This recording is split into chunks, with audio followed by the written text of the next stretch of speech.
If you own an industrial business in Texas, such as manufacturing, logistics, home services, and distribution, this video is going to save you money or make you money depending on what side of the market that you are on. Texas industrial right now is a tale of two completely different stories, and most people reading the headlines are getting the wrong one. I am Andy A. Ordonez, commercial real estate advisor with Phelps Frias Commercial, and this is the state of the Texas CRE for the month of June. Let's get into it. Here's what you need to know about where Texas industrial stands right now. The four big markets, Houston, Dallas, Austin, San Antonio, are not all the same. Houston and DFW are holding strong, and Houston just hit record rents at $10.67 per square foot triple net, and leasing activity is up. I've seen it firsthand. DFW has over 1 billion square feet of inventory and demand is steady.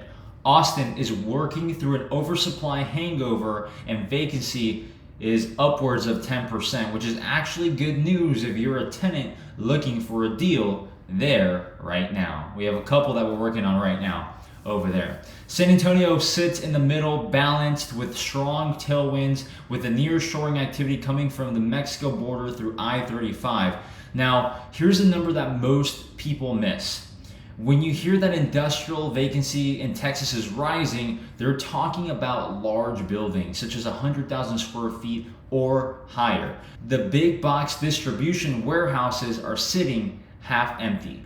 And small bay industrial, the 2,000 to 20,000 square feet spaces your business actually operates in, those vacancies are actually sitting under 5% for the entire state. So that's a completely different market, and that's the one that matters the most if you're watching this and if you are an owner-operator in that industry. Now, let's talk about if you want to lease, okay? If you're an owner-operator looking to lease industrial space right now, here are the things that will actually cost you money if you don't understand them before you sign. Number one, clear height. Sounds very basic and it trips people up, but if you're running equipment, racking, or forklifts, 24 feet is functional, 28 feet is above and is modern, okay? I even have a client that requires 32 feet to operate their business. So sign a lease in a low clearance building for your operation and you've just boxed yourself in for the next 5 years, okay? And that is very basic, but it's incredibly important you work with a specialist in the industrial real estate market locally and in your state. The second part, or the second item, is dock doors versus grade level. Okay, dock high is for semi trucks and grade level is for vans and drive-in access. Your operation that has a specific need, make sure that the building matches it before you fall in love with the square footage. Power. This one gets overlooked constantly, but if you're manufacturing, fabrication, welding, anything equipment heavy, ask about the amperage. An underpowered building for your operation means expensive upgrades on your dime or a negotiation you should have had before signing. And of course, the lease structure. This is the most important in my personal opinion. Almost all industrial leases in Texas are triple net. That means you pay the base rent plus the taxes, insurance, and maintenance on top of that. In Texas, that typically adds to about another $1 to $2, sometimes $3 per square foot per year. It can be higher, but it's on average. If someone quotes you $10 a foot and you budget $10 a foot, you're going to be off by a meaningful number, okay? Know the total occupancy cost, not just the face rent. Make sure that your advisor is going through this, detail by detail, itemized for you. Now, let's talk if you want to own. If you've been leasing the same type of space for years, you already know your operation. You know what you need. The question is why you're still paying someone else's mortgage instead of building equity in your own building. Small multi-tenant industrial, small bay product specifically, is where the smart money is going right now. The reason is simple. If you own a small bay property with 6, 8, 10 tenants and one of them leaves, you have a vacancy problem. If you own a large single tenant building and that tenant leaves, you have a crisis.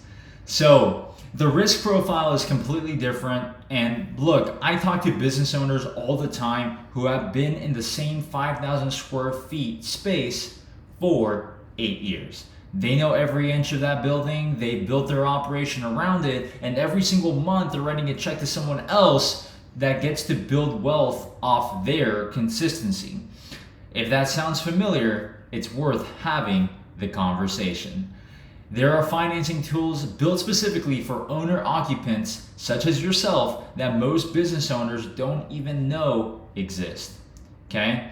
You deserve to at least know about them. The bar to get in is lower than you think, and if your lease is coming up in the next 12 to 24 months, this is your window. The window is now.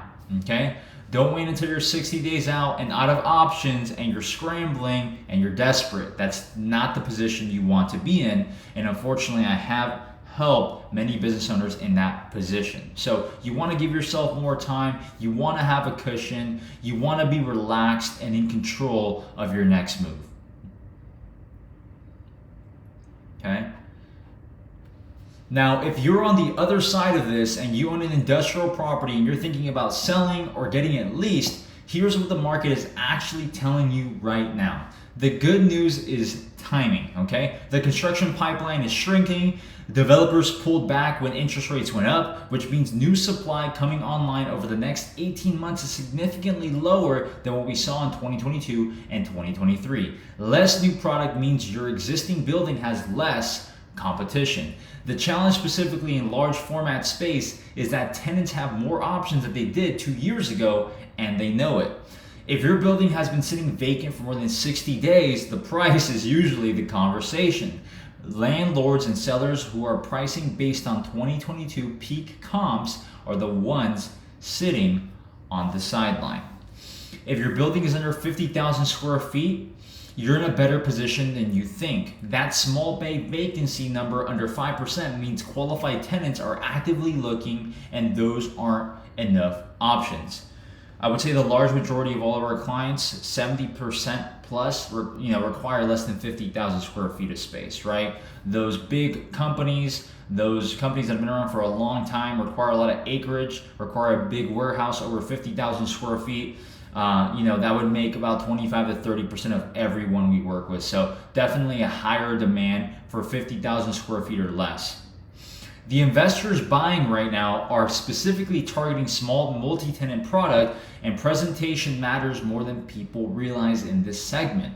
Clear height, dock configuration, power capacity, parking. If those specs aren't front and center in your marketing, you're losing people before they even tour the building.